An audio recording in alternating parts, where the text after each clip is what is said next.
the Shakespeare portrait that could change history. For more than 4 centuries, one mystery has haunted scholars, historians, and lovers of literature. Who was William Shakespeare?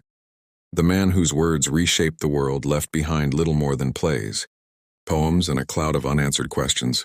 But now a startling discovery, a portrait hidden in a private collection, promises to shake the foundations of everything we believed we knew. Title card: Secrets of the Dead, the new Shakespeare portrait. Act The Discovery. Our story begins not in Stratford-upon-Avon, but in a quiet estate in the English countryside. A dusty attic, a forgotten crate, and within it, a painting that would ignite a global storm. Cut to interview Dr. Helen Mercer, art historian. When I first saw the portrait, I froze. The sitter's eyes, the collar style, the brushwork, it all whispered early 17th century. But what arrested me was an uncanny resemblance to Shakespeare as we think we know him. For decades, only a handful of portraits have been accepted as authentic images of Shakespeare, and even those are shrouded in doubt.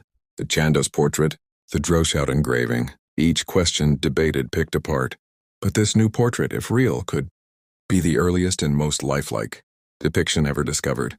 Cut to interview Jonathan Harris, document examiner. The frame carried an inscription, WS 1603. That alone doesn't prove anything, but it was enough for us to begin asking the bigger questions. Act 2. The investigation begins. The painting is sent to London for forensic analysis. Behind locked doors, a team of experts prepares to examine every inch: canvas, pigments, wood marks, microscopic fibers, searching for the faintest whisper of truth. Cut to lab scene. Technicians gently remove centuries of grime. Each brushstroke emerges, revealing detail long obscured by time. Dr. Mercer. The pigments were the first breakthrough. They match those used between 1590 and 1610. No modern compounds. Every test kept coming back. Correct. Cut to interview Dr. Luis Ramirez, art forensics specialist. We were stunned. The canvas threads were hand-woven linen typical of the period. Even the craquelure, the cracking of the paint, was consistent with natural aging. But skepticism persists. Throughout history, countless Shakespeare forgeries have fooled even the keenest experts. Could this be another clever deception? Act 3. The face of a genius. As restoration continues, a face slowly emerges, sharper, younger, more vivid than any known image. High forehead, watchful eyes, the suggestion of a wry smile. Cut to interview Professor Eleanor Turner, Shakespeare biographer. This portrait challenges everything. Shakespeare is typically imagined as the somber, aging figure from the Droeshout engraving.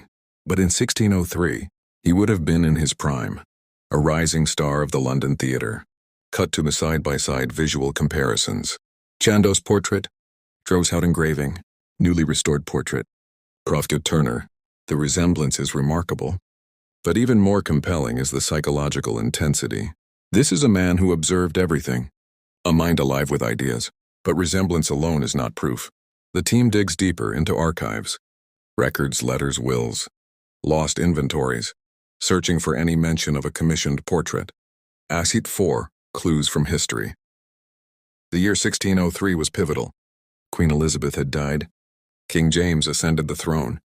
Shakespeare's company, the Lord Chamberlain's Men, was elevated to the King's Men, the most prestigious acting troupe in England.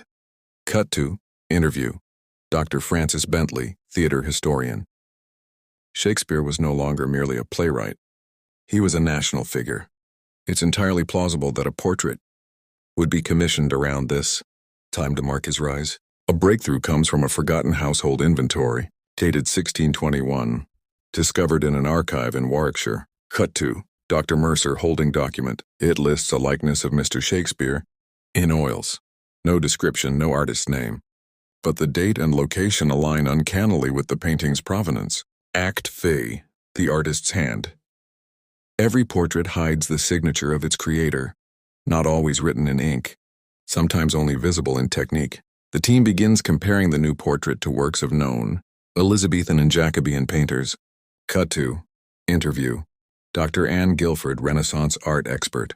The brushwork around the eyes, the modeling of light, the handling of lace, it strongly resembles early works of a court painter known as John Taylor, believed by some to have painted the Chandos portrait. If the same hand created both portraits, the implications are staggering. For the first time, we would have multiple, consistent likenesses of Shakespeare by a single artist. Akit 6, challenge and controversy. But not everyone is convinced. Cut to interview. Dr. Michael Rowe, skeptical historian. Extraordinary claims require extraordinary evidence. We must consider the possibility that this is a talented, contemporary portrait of an unknown sitter, later mislabeled.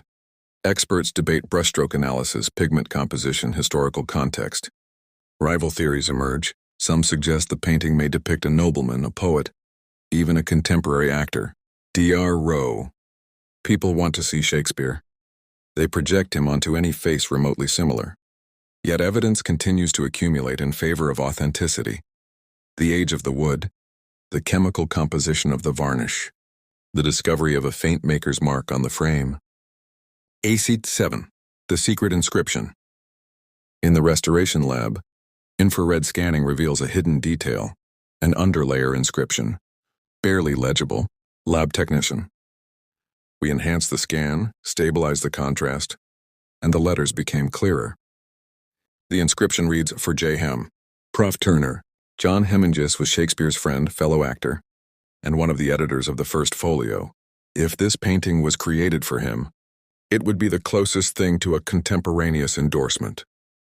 A portrait commissioned by a personal friend, someone who knew Shakespeare intimately, would silence centuries of doubt. Act 8, the portrait speaks. As restoration approaches completion, the portrait is revealed in full.